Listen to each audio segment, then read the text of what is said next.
बदकिस्मती की बात है कि कुछ अरसे बाद कोई ना कोई ऐसी खातून की ख़बर आ जाती है पाकिस्तान के मीडिया में, फिर वो इंटरनेशनल मीडिया की ख़बर बन जाती है, फिर हमारे पड़ोसी मुल्कों की ख़बर बन जाती है,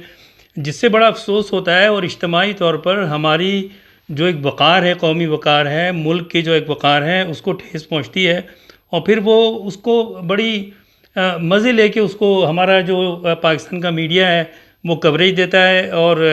ना इन ख़वातीन का कोई बैकग्राउंड समझ में आता है। अब जहाँ तक सिंथिया रिची की बात है, जहाँ तक मीडिया में ख़बरें मिल रही हैं, मुझे नहीं समझ आता कि इसको इतनी बड़ी स्पेस क्यों दी गई। एक अमेरिकन ख़ातून थी, और जो अभी ख़बरें आ रही हैं उसमें यह कि वो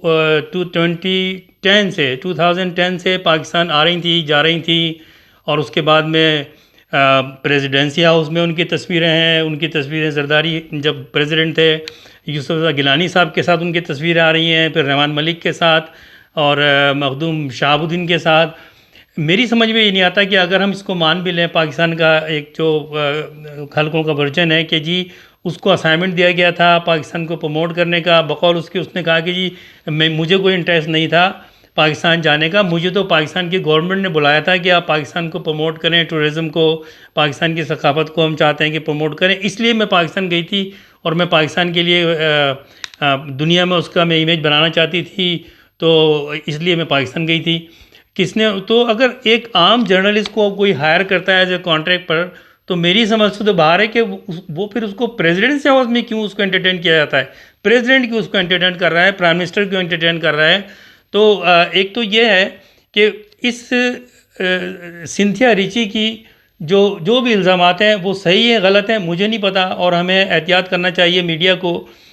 उनको अपनी रिस्पॉन्सिबिलिटी शो करना चाहिए। मुझे अफसोस होता है कि किसी भी औरत ने उठकर, मैं तो किसी भी इसलिए कह रहा हूँ कि उसका क्या बैकग्राउंड है कोई सामने नहीं आया है, अगर वो एक ब्लॉगर भी है या सहाफ़ी भी है, वो अमेरिका से आई है, बहुत सारे आप क्वेश्चन खड़े ये हो रहे हैं। और ज़ाहिर है कि एक रिस्पॉन्सिबिलिटी को देखते हुए पाकिस्तान की गवर्नमेंट की रिस्पॉन्सिबिलिटी है, 10 साल वो पाकिस्तान में रही और 10 साल में बहुत सारी उसने इवेंट किए, जाती रही। हाई लेवल ये जो प्रोफाइल के लोग हैं पाकिस्तान जो चला रहे हैं, उनके साथ एक आम औरत का ताल्लुक़ कैसे हो जाता है, कैसे वो प्रेसिडेंसी, अभी भी एक और की खातून का सिलसिला चल रहा था, और फिर ज़ाहिर है कि उसकी तस्वीरें हैं रिची, ये सिंथिया की गिलानी के साथ हैं, रहमान मलिक के साथ हैं, और मखदूम शहाबुद्दीन के साथ हैं। तो ताल्लुकात क्यों रखे आपने, पहली बात तो ये है। अब दूसरी बात ये कि जो चीज़ मुझे इल्म है मैं उसकी बात करूँगा कि, और आप भी जो मीडिया में यहाँ काम करते हैं ऑस्ट्रेलिया में या बाहर अमेरिका में, यूके में, हम जानते हैं कि जब ये पाकिस्तान से सियासतदान आते हैं तो वो किस तरह की चीज़ों में वो इन्वॉल्व होना चाहते हैं, वो बात करते हैं, बड़ी उनको जुस्तजू होती है या इंटरेस्ट होता है कि वो, मैं अब बयान नहीं करना चाह रहा, मेरा ख्याल है कि नाजरीन जो है वो समझ जाएंगे। वो इतनी मायूब चीज़ों में बात करते हैं कि हमें कहते हुए शर्म आती है और हम नहीं चाहते कि उन पर बात करें। तो ये तो बात है कि ये दिलचस्पी आप ज़ाहिर करेंगे, हम मीडिया में काम करते हैं, और जो भी लोग मीडिया में काम करते हैं या कम्युनिटी की कोई लीडरशिप में हैं, तो कई दफ़ा ऐसी चीज़ें होती हैं कि बहुत सी ख़वातीन हमें प्राइवेटली इन मैसेज में बॉक्स कर दिया कि आपसे बात करनी है, आपको खुद एहतियात करनी पड़ती है। आपको पता होना चाहिए कि आपका क्या पोर्टफोलियो है। आप पाकिस्तान के टीएनए मिनिस्टर हैं, आप पाकिस्तान के वज़ीर आज़म हैं, कौन किस नीयत से आ रहा है, आपने उसको इंट्रोड्यूस किया है और वो आपको स्पॉइल भी कर सकता है। तो इसलिए मेरा ख्याल है कि इस पर पाकिस्तान के मीडिया को एहतियात करनी चाहिए, उसको कवरेज नहीं देना चाहिए, और जब तक कि ये चीज़ प्रूफ ना हो, लेट द कोर्ट डिसाइड, उसको कोर्ट जाने दें। तो अब आप इन चीज़ों में इन्वॉल्व होंगे, औरतों को इन्वॉल्व करेंगे, प्रेसिडेंस या प्राइम मिनिस्टर रेजिडेंस पे आप लेके आएंगे, तो फिर जाहिर है कि इस तरह की औरतें तो फिर यूज़ भी करती हैं। तो मैं समझता हूँ कि इसका कोई अभी अब देखें, जो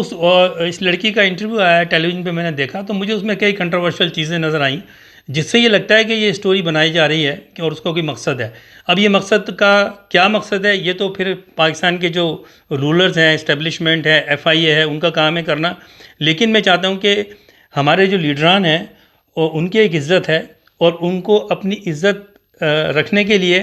क्योंकि उनकी इज़्ज़त पाकिस्तान की इज़्ज़त है, इस तरह की जो औरतें आती हैं उठ के, उनको इस पर ध्यान देना चाहिए कि उनको एक्सेस ना मिले।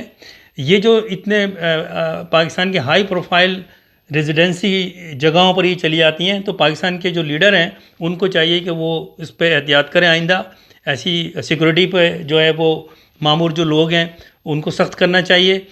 कोर्ट को ये चाहिए कि वो भी ऐसे लोगों की जो उठकर किसी पे इल्ज़ाम लगाती हैं, अभी तो इल्ज़ाम ही है ये, तो उस पर सख्त नोटिस ले और उसका अगर ये गलत है तो उस पर फिर सू करना चाहिए ऐसे।